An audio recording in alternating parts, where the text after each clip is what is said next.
નમસ્કાર વિદ્યાર્થી મિત્રો, જૈન એજ્યુકેશન ઇન્સ્ટિટ્યૂટમાં આપનું ફરીથી સ્વાગત કરું છું. આજે જે આપણે ચર્ચા કરવાના છે એ ટેટ વિદ્યાર્થીઓ માટે છે. જે ટેટ વનની પરીક્ષાઓ આપી રહ્યા છે, ટીચર એલિજિબિલિટી ટેસ્ટ જેને કહેવાય છે, એવી પરીક્ષાઓ જે આપી રહ્યા છે એમના માટે જે તારીખ છે બદલાઈ છે એ તમને પહેલા ખબર હોવી જોઈએ. સાથે સાથે આ સમય સુધી આ જે તારીખ બદલાઈ છે એ સમય સુધી તૈયારી કઈ રીતે હવે કરવી જોઈએ એની આપણે આ વિડીયોની અંદર મુખ્ય ચર્ચા કરવાના છે. તો ચાલો આપણે સ્ટાર્ટ કરીએ. તો વિડીયોને પહેલેથી અંત સુધી જોજો. અંતમાં તમારા માટે એક જાણકારી છે કે જે તમને હેલ્પફુલ થશે. તો સ્ટાર્ટ કરીએ કે ટેટ વનની જે પરીક્ષા છે તમને લગભગ 2 મહિના જેવા આપવામાં આવ્યા હતા ફોર્મ ભરાયું ત્યારથી. તો પરીક્ષા તરત જ લેવામાં આવેલી છે અને એનો સિલેબસ ચેન્જ થયો છે. સિલેબસ ઉપર આપણે ખાસ ધ્યાન આપવાનું છે, કારણ કે જૂની જે પદ્ધતિ હતી હવે નવી પદ્ધતિ આવી ગઈ છે. તો નવી પદ્ધતિ સાથે કયા પ્રકારના પેપર નીકળશે એની ખાસ મહત્વ તમારે જાણવાનું રહેશે. તો આગળ ચાલો ચર્ચા કરીએ. આગળ ચર્ચા કરતા જોઈએ કે આ જે નોટિફિકેશન દેખાઈ રહ્યું છે જે બદલાઈને આવેલું છે સરકાર તરફથી, એની અંદર તમે જોશો કે ટેટ વનની 2025ની જે પરીક્ષા છે જેની હાલની જે તારીખ છે એ કેટલી છે, 21 ડિસેમ્બર કરવામાં આવેલી છે. વિદ્યાર્થીઓ ધ્યાનથી સાંભળજો કે 21 ડિસેમ્બર, અહીંયા લખી દઉં છું 21 ડિસેમ્બર 2025 આ ડેટ રાખવામાં આવી છે ટેટ વનની પરીક્ષા. રાઈટ, એ વસ્તુ તમારે ધ્યાનમાં રાખવાની છે. આની પહેલા જે તારીખ હતી એ 14 તારીખ હતી, તો એનાથી વધારીને હવે 21 ડિસેમ્બર 2025 તમને આપવામાં આવેલી છે. 21 ડિસેમ્બર 2025 જે પરીક્ષાની તારીખ છે, તો આજની તારીખથી જોવા જઈએ, જ્યારે તમે આ વિડીયો જોઈ રહ્યા છો એ તારીખથી તમે ગણવા ચાહો તો લગભગ 25 દિવસ તમારી પાસે છે. 20 થી 25 દિવસ તમારી પાસે છે કે જેમાં તમે લડી શકો છો આ પરીક્ષા માટે. હવે ટેટ વનની પરીક્ષા માટે તમે નોટિફિકેશન જોયું હશે. હું એવા વિદ્યાર્થીઓની વાત કરી રહ્યો છું અહીંયા કે જે લોકોએ ફોર્મ ભર્યું છે. સૌથી પહેલા એવા વિદ્યાર્થીઓ કે જે લોકોએ ફોર્મ ભર્યું છે, ખાસ એ લોકોની વાત છે. અને જે લોકોએ ફોર્મ નથી ભર્યું એવા વિદ્યાર્થીઓ ટેટ 2 ની રાહ જોવે કે ટેટ 2 નું જ્યારે નોટિફિકેશન આવશે તો ખાસ તમારા માટે લઈને આવીશું વિડીયો. એમાં ખાસ ધ્યાન રાખજો કે ટેટ 2 જ્યારે આવશે તો ફોર્મ ભરજો. હવે એવા વિદ્યાર્થીઓની વાત છે કે જે લોકો ટેટ 1માં ફોર્મ ભર્યું છે અને હમણાં પણ મૂંઝવણમાં છે કે કઈ રીતે તૈયારી કરીએ. ત્યાં તો એવા વિદ્યાર્થીઓ કે જે થોડી ઘણી તૈયારી કરી રહ્યા છે. તો આ સ્ટેજ પર બે પ્રકારના વિદ્યાર્થીઓ ઊભા હશે. એક વિદ્યાર્થીઓ કે જે સંપૂર્ણ તૈયારી કરી રહ્યા છે ફૂલ ફોકસ સાથે, અને એવા વિદ્યાર્થીઓ કે ક્યાંક ને ક્યાંક ટીચરની નોકરી કરીને સાથે સાથે તૈયારી કરી રહ્યા છે. અને થોડા ઘણા વિદ્યાર્થીઓ એમાંથી એવા હશે કે જે મૂંઝવણમાં હશે કે આ વખતે આપીએ કે નહીં આપીએ. તો એ બધી વસ્તુની ચર્ચા આ વિડીયોની અંદર કરીશું. આ બધા તો અહીંયા તમારે સૌથી પહેલા શું જાણવાનું છે કે નવું સિલેબસ જે બદલાયું છે એ ખાસ ધ્યાનમાં રાખવાનું છે. હમણાં સુધી જે ગુજરાત સરકારે જે ટેટ વનની પરીક્ષા લીધી છે એની અંદર તમે જોશો કે જે જૂનું જે સિલેબસ હતું, રાઈટ, એના અકોર્ડિંગ પેપર હમણાં સુધી નીકળ્યા હશે. હવે જે પરીક્ષા આવવાની છે, જે પેપર આવવાના છે, જે પ્રશ્ન આવવાના છે એ નવા સિલેબસના અકોર્ડિંગ આવવાના છે. તો ખાસ તમારે ધ્યાન જે રાખવાનું છે કે નવું સિલેબસ આપણને મોડે હોવું જરૂરી છે. ક્યારે તમારી પાસે હોવું જોઈએ કે જેનાથી તમે તૈયારી કરી શકો. જો કોઈ બી સ્પર્ધાત્મક પરીક્ષા હોય, પછી એ ટીચરની હોય, ત્યાં તો પછી વહીવટી ક્ષેત્રે હોય, કોઈ બી ક્ષેત્ર હોય, કોમ્પિટિટિવ એક્ઝામમાં જે સૌથી પહેલું રૂલ એ હોય છે કે તમે સિલેબસ તમારી પાસે હોવું ખાસ જરૂરી છે કે જેનાથી તમને એક્યુરેટ ખબર પડે કે તમારે એકચ્યુઅલમાં વાંચવાનું શું છે અને કઈ રીતે તૈયારી કરવાની છે. તો ખાસ તમારે એ ધ્યાન રાખવાનું છે કે સિલેબસ તમારા બધા પાસે હોવું જરૂરી છે, જેની થોડીક વિગતો મેં અહીંયા લખેલી છે. તો એ કરીને આપણે જોઈએ. હું ખાસ પહેલા સિલેબસ પર ચર્ચા કરીશ, કારણ કે એવા વિદ્યાર્થીઓ પણ હશે કે જેમને પૂરેપૂરું સિલેબસ ખ્યાલ પણ નહીં હોય કે કઈ રીતે સિલેબસ આ વખતે બદલાયું છે. તો નવા અભ્યાસક્રમ મુજબ જ હું ચાલીશ. અને આ જે નવો અભ્યાસક્રમ છે ને, ક્યાંક ને ક્યાંક એક એક્ઝામ છે જે લેવાય છે સીટેટ, એનાથી લગતું છે. તો આપણે એના પર બી ચર્ચા કરીશું. પણ અહીંયા ખાસ ધ્યાનમાં રાખો કે નવું જે સિલેબસ છે એ તમારા મગજની અંદર બેસેલું હોવું જરૂરી છે. તો આગળ સિલેબસની વાત કરીએ કે સિલેબસ નવું શું છે. ટોટલ 5 વિભાગ છે એ સમજી લો કે ટોટલ 5 જે વિભાગ છે એ વિભાગની અંદર પહેલો જે વિભાગ છે એ છે બાળ વિકાસ અને શૈક્ષણિક શાસ્ત્ર. તો જે બાળ વિકાસ અને શૈક્ષણિક જે શાસ્ત્ર છે એ ટોટલ છે 30 માર્ક્સનું, રાઈટ. અને સાથે સાથે એની અંદર સબ ક્લોઝ કરવા જોઈએ તો એક છે બાળ વિકાસ જે 15 માર્ક્સનું છે, અને સમાવેશી શિક્ષણ, વિશિષ્ટ જરૂરિયાત ધરાવતા બાળકો અંગેની સમજ, એ છે ટોટલ 5 માર્ક્સ. એવી રીતે કરીને જઈએ તો ટોટલ આગળ અધ્યયન અને શૈક્ષણિક શાસ્ત્ર 10 માર્ક્સનું, તો 15 માર્ક્સનું બાળ વિકાસ ચિલ્ડ્રન ડેવલપમેન્ટની અહીંયા વાત કરી છે, અને સાથે સાથે જે 5 માર્ક્સનું છે એ સમાવેશી શિક્ષણ વિશિષ્ટ જરૂરિયાત ધરાવતા બાળકો અંગેની સમજ એ 5 ગુણનું છે. અધ્યયન અને શૈક્ષણિક શાસ્ત્ર 10 ગુણનું આવ્યું છે, કે જેમાં તમે જોશો કે 15 marks plus 5 marks plus 10 marks એવી રીતે કરીને ટોટલ 30 માર્ક્સ થાય છે બાળ વિકાસ અને શૈક્ષણિક શાસ્ત્ર. અચ્છા, આનું ઇલોબરેટ સિલેબસ જે છે ને એ તમારી પાસે હશે જ. જો તમે તૈયારી કરી રહ્યા છો તો એ નોટિફિકેશન તમારી પાસે હશે જ, કે જેની અંદર ઇલોબરેટ કરીને આખું સિલેબસ આપ્યું છે કે બાળ વિકાસની અંદર શું આવશે, શૈક્ષણિક જે શાસ્ત્ર છે એની અંદર શું. અચ્છા, આની પહેલા જે મનોવૈજ્ઞાનિક એક સબ્જેક્ટ છે એ ટેટ 1 ની અંદર પહેલા પૂછાતું હતું. હવે એને શું કરવામાં આવ્યું છે, હમણાં કાઢી દીધું છે, નવા સિલેબસની અંદર એ એડ કરવામાં આવ્યું નથી. તો નવા સિલેબસમાં જે એડ કરવામાં આવ્યું છે એનું ડિટેલ સિલેબસ તમારી પાસે હશે, અને જો નહીં હોય તો અમારા જે ટેલિગ્રામ ચેનલ છે ત્યાંથી તમે મેળવી શકો છો. અચ્છા, સિલેબસની જે ડિટેલિંગ વસ્તુ છે એની ચર્ચા હું અહીંયા નથી કરતો, કારણ કે આપણી પાસે સમયનો શું છે, અભાવ છે. કે હવે આપણી પાસે ગણીને માત્ર 20 થી 25 દિવસ છે, જેની અંદર તમે ફૂલ્લી સિલેબસ કરવું થોડું મુશ્કેલ છે તમારા માટે. આને કરવા માટે કરીબન 2 થી 3 મહિનાનો સમય જોઈએ છે. જો એ સમય તમારી પાસે હોય, હજુ બી એ સમય જો હોય તમારી પાસે, તો તમે સિલેબસને આખું વાંચી શકો છો. તો હાલમાં શું કરવાનું છે એની ચર્ચા હું કરીશ, પણ એની પહેલા થોડુંક સિલેબસની ઝાંખી અહીંયા તમને બતાવું છું, કે તમને રિવાઇન્ડ થઈ જાય, કે જેથી તમે જે રાઈટ ડાયરેક્શનમાં છો કે નથી એની વાત થઈ જાય. તો બાળ વિકાસ અને શૈક્ષણિક શાસ્ત્રની વાત થઈ ગઈ. એના પછી જે 30 માર્ક્સનું છે એ છે ગુજરાતી ભાષાની વાત થઈ છે, લેંગ્વેજની વાત થઈ છે, જે 30 માર્ક્સનું છે, જેની અંદર તમે જોશો ભાષા અર્થગ્રહણ અને ભાષા વિકાસની શૈક્ષણિક પદ્ધતિ. હવે અહીંયા પેરેગ્રાફની વાત કરી છે, કે તમે જોશો અહીંયા લખ્યું છે કે લેંગ્વેજ કોમ્પ્રિહેન્શન. તો કોમ્પ્રિહેન્શનમાં જોશો તો કે તમને એક પેરેગ્રાફ આપવામાં આવશે, અને પેરેગ્રાફ તમારે વાંચવાનું છે, અને વાંચ્યા પછી જે તમને નીચે પ્રશ્ન પૂછવામાં આવશે એ પ્રશ્નોનો ઉકેલ તમારે આપવાનો છે. ઓપ્શન્સ તમને આપ્યા હશે. અચ્છા, પ્રશ્ન તમને કેવા પ્રકારના આવશે, અહીંયા જે લખ્યું છે અર્થગ્રહણની વાત થાય છે, કે અર્થગ્રહણ કરવાનું છે આપણે. જે બી ભાષામાં જે કોમ્પ્રિહેન્શન તમને આપેલું છે એનું અર્થગ્રહણ તમારે બતાવવાનું છે. એટલે જે પ્રશ્નો તમને પૂછવામાં આવે છે એ પ્રશ્નોના મોડેલ હું તમને બતાવીશ આગળ, કે કયા પ્રકારના પ્રશ્નો પૂછાશે. એના માટે જે બેસ્ટ વે છે, મને જે લાગે છે મારા અકોર્ડિંગ, કે બેસ્ટ વે છે કે સી ટેટનું તમે જ્યારે પેપર લેશો, એ સી ટેટના પેપરની અંદર કોમ્પ્રિહેન્શન્સ આપેલા છે, બરાબર છે, એની અંદરથી કોમ્પ્રિહેન્શનથી પ્રશ્નો પૂછેલા છે. તો એને તમે ટેસ્ટ માટે લઈ શકો છો, એને તમે જોઈ શકો છો કે કેવા પ્રશ્નો પૂછાઈ શકે છે. હું એમ નથી કહેતો કે એ જ પૂછાશે, બટ કેવા પ્રશ્નો પૂછાશે ને એની નોલેજ તમને પાસે હોવી જરૂરી છે, ને એવા જ પ્રશ્નો આપણે પ્રેક્ટિસ કરવાના છે, રાઈટ. સેમ વસ્તુ એ ગુજરાતી ભાષાની અંદર થોડું ઘણું વ્યાકરણ બી તમને પૂછાશે. ભાષાની શુદ્ધતા તમારી પાસે હોવી જરૂરી છે, જેમાં સમાનાર્થી શબ્દ, વિરોધાર્થી શબ્દ, શબ્દ સમૂહ માટે એક શબ્દ, સમાસ વિશે થોડું ઘણું ખ્યાલ હોવો જોઈએ, થોડા ઘણા છંદ વિશે, અલંકાર વિશે ખ્યાલ હોવું જોઈએ, ખાસ જોડણી વિશે ખ્યાલ હોવું જોઈએ.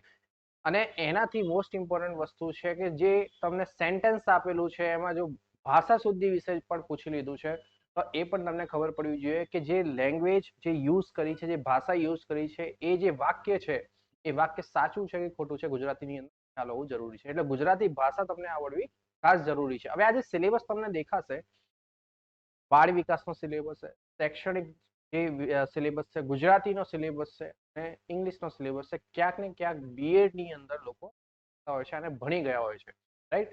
અને એનું ખાલી માત્ર ને માત્ર અહીંયા શું કરવાનું છે, રિવિઝન કરવાનું છે. એવા વિદ્યાર્થીઓ કે જે લોકો પોતાના ગ્રેજ્યુએશનની અંદર ડીએલએડ કર્યું છે, પીટીસી કર્યું છે, બીએડ કર્યું છે, એવા વિદ્યાર્થીઓની ખાસ વાત છે. એવા વિદ્યાર્થીઓ ક્યાંક ને ક્યાંક શૈક્ષણિક વ્યવસ્થાની અંદર આ બધી વસ્તુઓ શું કરી ગયા છે, ભણી ગયા છે.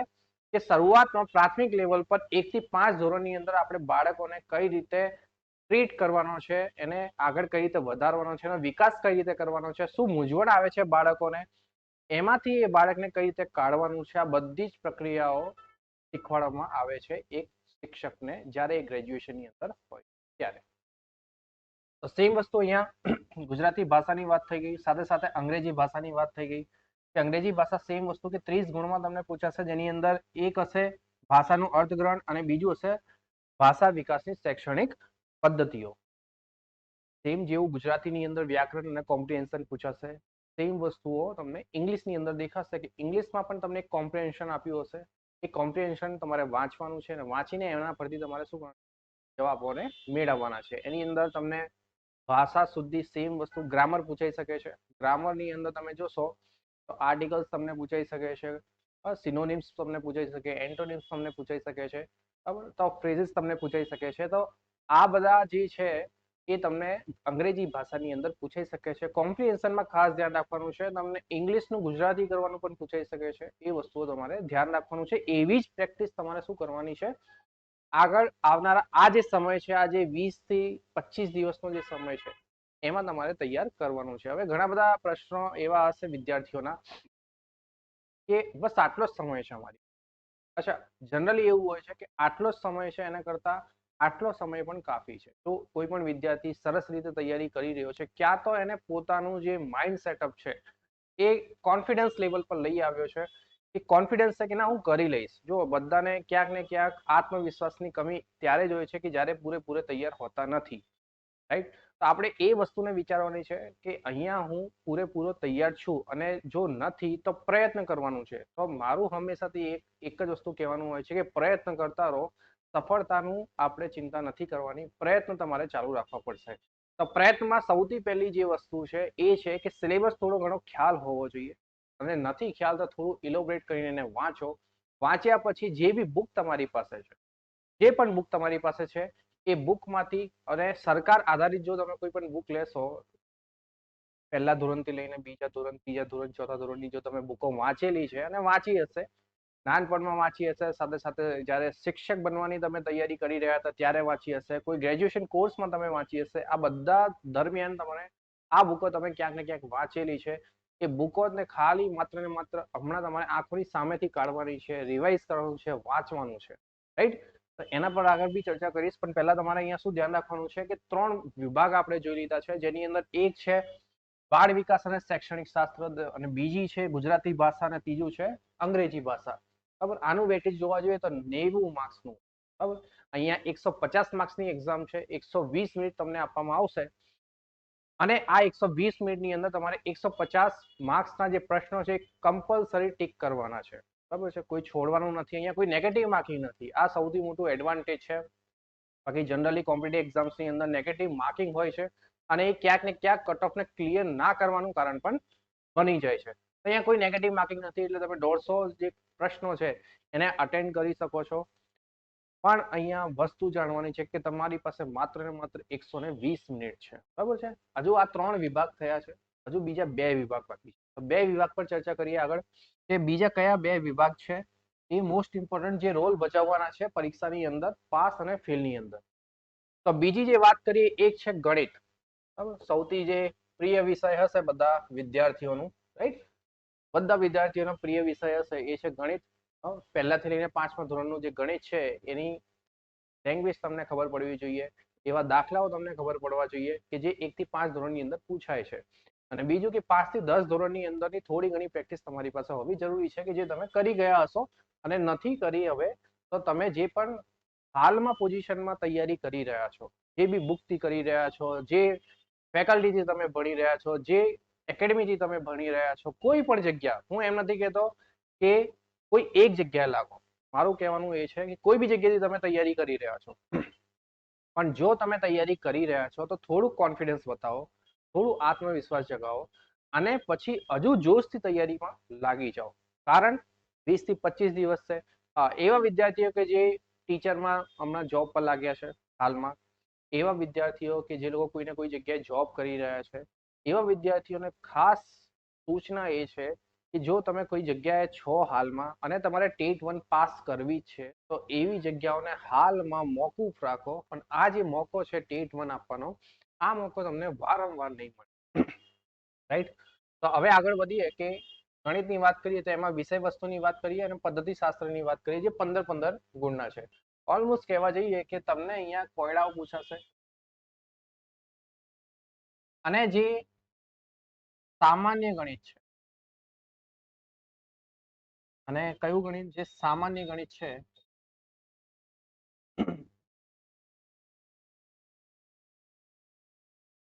એ તમને અહીંયા પૂછાશે. સામાન્ય ગણિતની અંદર તમને ખબર જ છે કે કોમ્પિટિટિવ એક્ઝામમાં જે ગણિત પૂછાય છે એ ગણિતની જ વાત કરી રહ્યા છે. ઇલોબરેટ સિલેબસ મેં તમને કીધું કે હું આ વિડીયોની અંદર કવર નહીં કરું, કારણ કે હવે જે સમય છે એ વન બાય વન સિલેબસ કરવાનો નથી. હવે જે સમય છે એ હોલિસ્ટિક એપ્રોચનો છે. હવે જે સમય છે રિવિઝનનો છે. હવે જે સમય છે એ તમે પોતાની જાતને ચકાસવાનો સમય છે કે જે તમને આગળ લઈ જશે.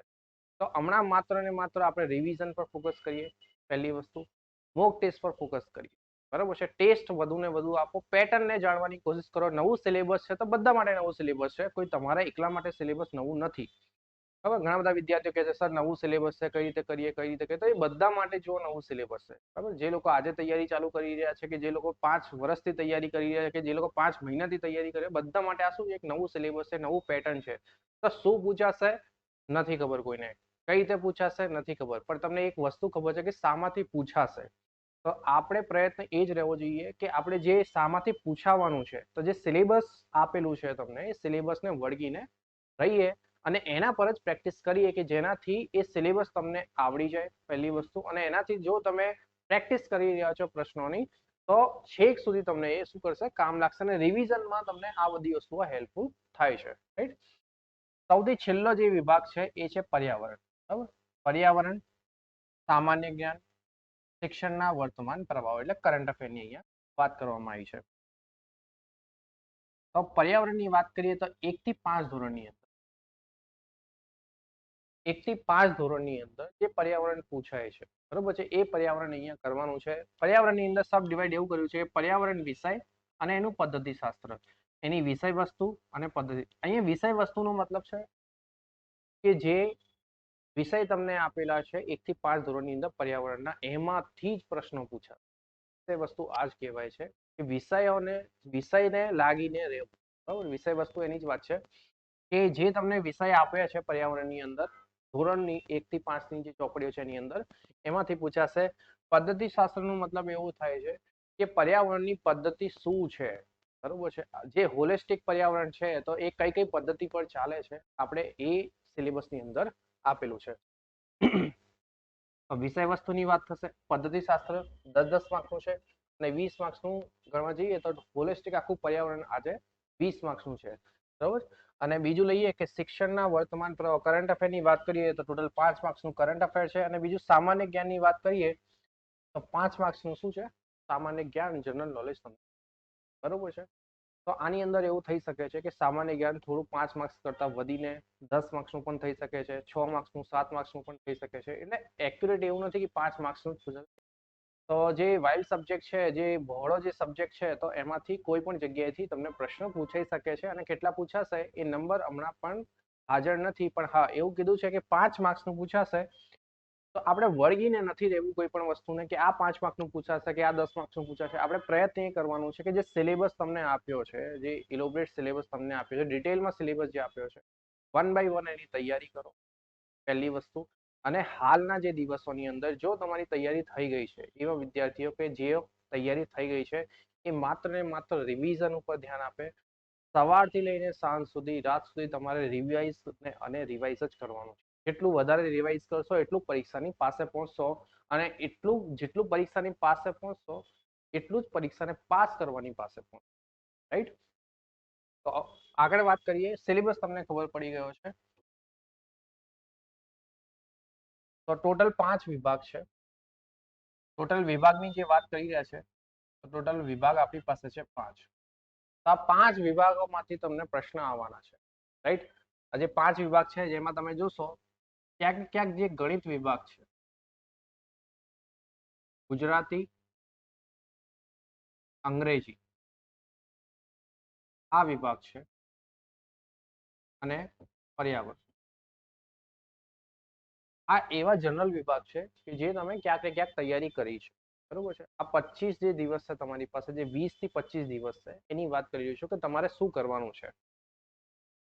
તો સૌથી પહેલા તમે પર્યાવરણ જે વિભાગ છે તો તમારી 1 થી લઈને 5મા ધોરણની જે ચોપડી છે, 1 to 5 ની જે ચોપડી છે, એમાંથી તમારે શું કરવાનું છે એ પર્યાવરણના જે ચેપ્ટર છે એને ખાસ જોવાનું છે. એ ચેપ્ટરમાં શું આપેલું છે, ચેપ્ટરનો વિષય પહેલા વાંચો. કારણ કે ઘણી વખત પરીક્ષાની અંદર ડાયરેક્ટ વિષય પૂછાઈ જતો હોય છે કે ધોરણ 2 ની અંદર પર્યાવરણમાં કયા ચેપ્ટરનો આ વિષય છે. બરોબર છે. તો આવી રીતે પ્રશ્નો પૂછાતા હોય છે. તો તમારે શું ધ્યાન રાખવાનું છે, પર્યાવરણના જેટલા પણ ચેપ્ટર્સ આપ્યા છે, બરાબર છે, એને તમારે જોવાના છે અને એની અંદરથી તમારે ડિટેલ આખી વાંચી લેવાની, બરોબર છે. એ કરો અને સાથે સાથે તમે શું કરી શકો છો, ગણિતના થોડા ઘણા કોન્સેપ્ટ જે છે એ સાથે સાથે ક્લિયર કરી શકો છો, બરોબર છે. ઘણા બધા વિડીયો યુટ્યુબ પર અવેલેબલ છે, ત્યાંથી તમે કરી શકો છો. અને આવનારા સમયમાં અમે ગણિત માટે પણ વિડીયો લઈને આવવાના, ત્યાંથી બી તમે કરી શકો છો, બરોબર છે. તો ગણિત 1 by 1 ટોપિક જે આપ્યા છે એને તમે સાથે સાથે કરી શકો છો. સાથે સાથે તમે ક્યાંક ને ક્યાંક ગુજરાતી અને અંગ્રેજી ભાષાને પણ રિવાઇઝ કરી શકો છો. અહીંયા બધી વસ્તુ રિવિઝનની વાત કરી છે. તમારે શું કરવાનું છે, રિવિઝન પર ખાસ ધ્યાન આપવાનું છે, બરોબર છે.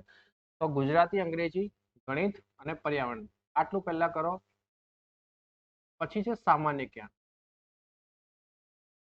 તો સામાન્ય જ્ઞાન કેવું છે કે બહુ વધારે વાસ્ટ સબ્જેક્ટ છે, બરોબર છે. સામાન્ય જનરલ નોલેજ ઘણું બધું મોટું છે, તો એને તમે આખું કવર કોઈ જગ્યાએથી નહીં કરી શકો. તો કેટલું કવર કરવાનું છે, જ્યારે તમે કોઈ પણ પ્રકારની ટેસ્ટ આપો, બરોબર છે. કોમ્પિટિવ એક્ઝામમાં ધ્યાનમાં રાખજો કે જ્યારે તમે ટેસ્ટ આપો છો એ સફળતાની તમને પાસે પહોંચે. જે લોકો ખાલી માત્ર વાંચીને જતા રહે છે, જે પ્રેક્ટિસ નથી કરતા પ્રશ્નોની, એવા વિદ્યાર્થીઓને ઘણી બધી સમસ્યાઓનો અનુભવ થાય છે પરીક્ષા ખંડની અંદર જ, જ્યારે પરીક્ષા આપતા હોય છે ત્યારે. તો આપણે એ ધ્યાન રાખવાનું છે કે ટેસ્ટ આપવું બહુ જરૂરી છે. ટેસ્ટથી શું થાય છે, જ્યારે તમે મોક ટેસ્ટ આપો છો, બરાબર છે, એ સેમ કન્ડિશન્સની અંદર જેવું પરીક્ષા ખંડની અંદર પેપર નીકળવાનું છે, આવવાનું છે, એવા કન્ડિશન્સની અંદર એ 2 કલાકની વચ્ચે પરસેવા સાથે તમારે એ જ્યારે પેપર તમે આપશો ત્યારે તમને ખબર પડશે કે પરીક્ષા ખંડની અંદર શું શું સમસ્યાઓ અનુભવ થાય છે. એ સમસ્યાઓને તમે હમણાં જ શું કરી શકો છો, દૂર કરી શકો છો, રાઈટ. તો ટેસ્ટ આપવું બહુ જરૂરી છે. આ ટેસ્ટની અંદર જે બી તમને સામાન્ય જ્ઞાન પૂછાય, આ ટેસ્ટની અંદર તમને જે બી ગણિત પૂછાઈ રહ્યું, આ ટેસ્ટની અંદર જે બી તમને પર્યાવરણ પૂછાય, આ ટેસ્ટની અંદર જે બી તમને ગુજરાતી, અંગ્રેજી ભાષા, એ કન્ટેન્ટ બી સાથે સાથે શું થઈ જાય છે, તમારું રેડી થઈ જાય છે અને લોંગ મેમરીની અંદર એ ઉતરી જાય છે. તો આ વખતે હું જે મારો પર્સનલ અનુભવ છે એના પરથી હું તમને કહું છું કે તમે આ વખતે ટેસ્ટ વધુ ને વધુ આપો, બરોબર છે. એવી જગ્યાએથી ટેસ્ટ આપો કે જ્યાં નવી પેટર્નથી તમને ટેસ્ટ પૂછવામાં આવી રહ્યા છે. ખાસ ધ્યાન રાખો બીજી વસ્તુ કે અહીંયા જે પાછલા વર્ષની અંદર સી ટેટના પેપર લેવાયા છે 1 થી 5 ધોરણ માટે, સી ટેટના જે પેપર લેવાયા છે એની અંદર પણ તમે જઈ શકો છો અને ત્યાંથી તમે જે ગુજરાતી ભાષા સિલેક્ટ કરીને એ ગુજરાતી વાળા ભાષાવાળા પેપરોને શું કરી શકો છો, જોઈ શકો છો. તો એ પેપરની અંદર તમે જોશો કે તમને ઘણા બધા જે પ્રશ્નો આપ્યા છે એ નવા સિલેબસના અકોર્ડિંગ જ આપ્યા. ઘણા બધા વિદ્યાર્થીઓ છે જેમને ખબર નહીં હોય, એમને જાણવાનું છે કે સી ટેટના જે પેપર જે છે જે નીકળ્યા હતા, હમણાં સુધી નીકળ્યા છે, એવા પેપરો તમને શું કરે છે, હેલ્પ કરી શકે છે. તો ખાસ એ ધ્યાન રાખવાનું છે કે સી ટેટના પેપરોની પ્રેક્ટિસ કરો, મોક ટેસ્ટની પ્રેક્ટિસ કરો, ગણિતના થોડા ઘણા ક્વેશ્ચન્સ છે એની પ્રેક્ટિસ કરો, પર્યાવરણ થોડું વાંચો 1 થી 5 ધોરણનું, કારણ કે એ લગભગ 30 માર્ક્સનું છે, બરોબર છે. બાકીનું ગુજરાતી અને અંગ્રેજી તમે ટેસ્ટ લઈ આવો. અને બીજું છે કે બાળ વિકાસ. જે બાળ વિકાસ છે, બરોબર છે, જે તમને સિલેબસ બતાવ્યો એની અંદર 15 માર્ક્સ જેવું બાળ વિકાસનું પૂછવાનું છે, તો એને પણ તમે આ ટેસ્ટથી કવર કરી શકો.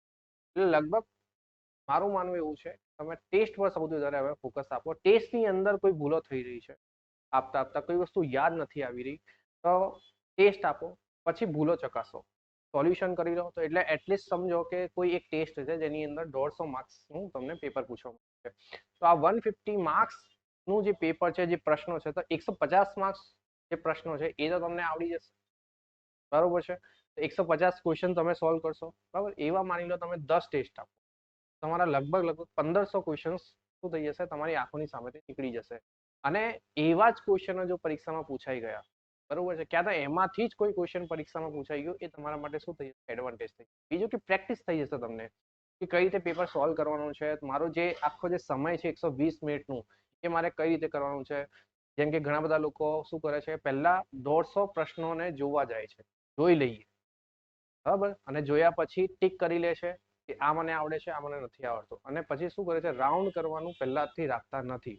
તો છેલ્લે જ્યારે રાઉન્ડ કરવાનું આવે છે અને સમય ખૂટી જાય છે, તો શું થાય છે કે કોઈ ખોટી જગ્યાએ જો રાઉન્ડ થઈ જાય તો જે આવડતો પ્રશ્ન છે, માર્ક્સ છે, એ તમારો શું થઈ જાય છે, નીકળી. આ બધી જ વસ્તુની પ્રેક્ટિસ તમારે શું કરવાની, ત્યાંથી જ કરીને ચાલવાની છે. બરોબર છે. રિવિઝન પહેલી વસ્તુ. સેકન્ડ વસ્તુ ટેસ્ટ આપો વધુ ને વધુ. ટેસ્ટ આપવાથી કોન્ફિડન્સ જનરેટ થશે અને જલ્દીથી જલ્દી રિવિઝન થશે. બરોબર છે. તો એના માટે અમારા દ્વારા ટેસ્ટ સિરીઝનું આયોજન કર્યું છે કે તમે ટેસ્ટ આપી શકો છો અહીંયા આવીને ઓફલાઈન બેઝ. આ ખાસ ઓફલાઈન બેઝ માટે છે, ઓફલાઈન વિદ્યાર્થીઓ માટે છે. ભરૂચ જે સેન્ટર છે ત્યાં આવીને તમે ટેસ્ટ આપી શકો છો. જે ભરૂચના વિદ્યાર્થીઓ છે એવા અહીંયા આવીને શું કરી શકે છે, ટેસ્ટ આપી શકે છે એવી જ કન્ડિશન્સમાં કે જે તમને એ દિવસે, જે દિવસે તમે પેપર આપવા જવાનો છો એવી કન્ડિશન્સ તમને અહીંયા જ શું થશે, ફીલ થશે. તમે અહીંયા બેઠા છો, ટેસ્ટ આપી રહ્યા છો, 2 કલાક તમે એક જગ્યાએ બેસી રહ્યા છો, પ્રશ્નો સોલ્વ કરી રહ્યા છો. આ તો શું મગજની અંદર પ્રક્રિયાઓ ચાલી રહી છે, આ બધી વસ્તુનો તમે અનુભવ કરી શકો. બરોબર છે. તો અહીંયાથી જ આ ઓફલાઈનની અંદરથી તમારે તૈયારી કરવાની છે. તો ખાસ ધ્યાન કે ટેટ 1 ની આપણે મોક ટેસ્ટ સિરીઝનું શું કર્યું છે, આયોજન કર્યું. બરાબર. પરીક્ષા ખંડનો જે ફિઝિકલ અનુભવ છે એ તમે અહીંયાથી શું કરી શકો છો, મેળવી શકો છો. અને થર્ડ જે વસ્તુ છે, અહીંયા મોક ટેસ્ટ આપણે 6 જેવા મોક ટેસ્ટ શું કર્યું છે, અરેન્જમેન્ટ કર્યું છે. જે નવું સિલેબસ પદ્ધતિ છે તેની અંદર નવું સિલેબસ જે રીતે પૂછાય આવ્યું છે, સરકાર દ્વારા જાહેર કરવામાં આવ્યું છે, એવા જ સિલેબસના અકોર્ડિંગ આપણે શું કર્યું છે, ટેસ્ટનું અરેન્જમેન્ટ રાખ્યું છે. તો ફર્સ્ટ ટેસ્ટ જે છે એ 1લી તારીખથી યોજવામાં આવી રહ્યું છે. જે વિદ્યાર્થીઓ ઇન્ટરેસ્ટેડ છે કે મારે ટેસ્ટ આપવાનો છે, બરોબર છે, કે મારે મારી જે પ્રેક્ટિસ છે એ જાળવવાની છે, મારે મારી ભૂલ શોધવાની છે, મારે કોન્ફિડન્સ, આત્મવિશ્વાસ જગાડવાનું છે, એવા વિદ્યાર્થીઓ અમારો સંપર્ક કરી શકે છે.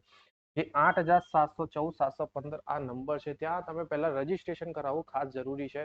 પહેલા રજીસ્ટ્રેશન કરાવો. રજીસ્ટ્રેશન કરાયા પછી તમે આ ટેસ્ટનું શું કરી શકો છો, ભાગ બની શકો છો. ટેસ્ટનો જે ટાઈમ છે મોર્નિંગ અને ઇવનિંગ 2 ટાઈમ રહેશે. સવારે 11 થી લઈને 1 વાગ્યા સુધીનું અને ઇવનિંગનું છે એ 5 થી લઈને 7 વાગ્યા સુધીનું રહેશે. ઓફલાઈન ને ઓનલાઈન તમને સોલ્યુશન્સ મળી જશે. કોઈ વિદ્યાર્થીને ટેસ્ટ આપ્યા પછી અહીંયા ઓફલાઈનમાં મૂંઝવણ ઊભી થાય છે કે આનો પ્રશ્નનો જવાબ કઈ રીતે આવશે, તો એના માટે બી આપણે સેશન્સ રાખીશું કે એની અંદર તમે વધારે વધારે ક્વેશ્ચન્સ પૂછી શકો છો. તો એનાથી શું થશે કે વધુ ને વધુ તમે જાણી શકો છો, વધુ ને વધુ સિલેબસને હજુ ઇલોબરેટ રીતે જાણી શકો છો, એવા પ્રશ્નોને તમે શોધી શકો છો. બરોબર છે. તો એના માટે આપણે એક ઓફલાઈન સેશન્સનું અરેન્જમેન્ટ કરીશું. આ સોલ્યુશન તમને ઓનલાઈન પણ મળી જશે. યુટ્યુબ ચેનલ પર બી અમે સોલ્યુશન્સ મૂકીશું. સાથે સાથે તમને એક કરંટ અફેરની પીડીએફ પણ આપીશું. જે આ મોક ટેસ્ટનો ભાગ બનશે તો એને કરંટ અફેરની પીડીએફ આપી, જ્યાંથી તમે કરંટ અફેર કરી શકો. બરોબર છે.